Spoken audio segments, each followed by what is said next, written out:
Hey everybody, this is Straight Monk. Hey, I just thought I'd just talk with you about how, these days have been very hot. I've just been thinking about how our Lord managed and his disciples managed to get around, all of Samaria and the Middle East, country around Jerusalem, as they did in this hot, blaring heat.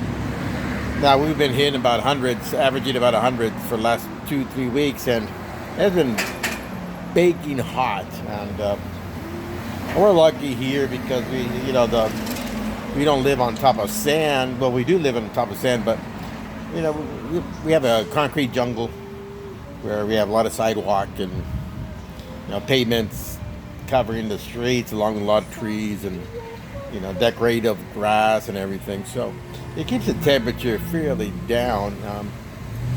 And even so, as I walk through the neighborhood, I get thirsty within just about 15-20 minutes of being out in the street, walking around. So, and it's blaring hot. I've been in Vegas where it was like 115, 120, and it's like sticking your head into an oven. That hot, dry air, and it's just unbearable. But imagine that now, back in Jerusalem, Israel, all the Levant, all that area out there, where it's always baking hot.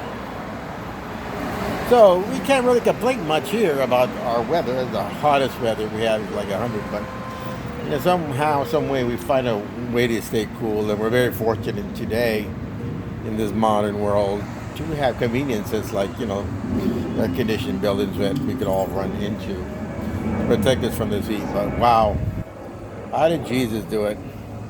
How did his disciples do it?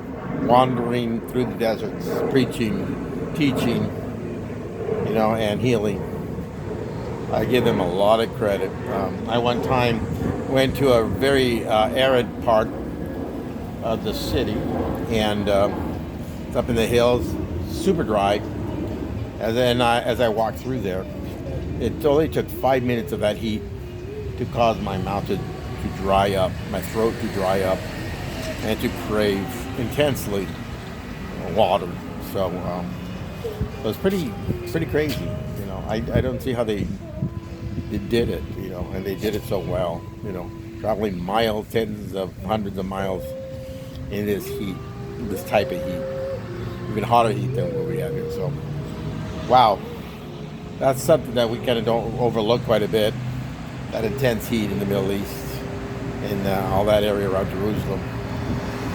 It helps me to appreciate Jesus and our faith that survived not only persecution, tortures, murders, and everything, but also, survived this heat, intense heat over there as well. So, anyway, what a blessing that we live in where we at. Thank God for it, and we should thank God every minute for it. So anyway, that's pretty much it. Just thinking about Jesus during this time, during these hot times. And we thank God for the blessings he gives us on a daily basis that sometimes we forget. Take care. This is Straight Monk.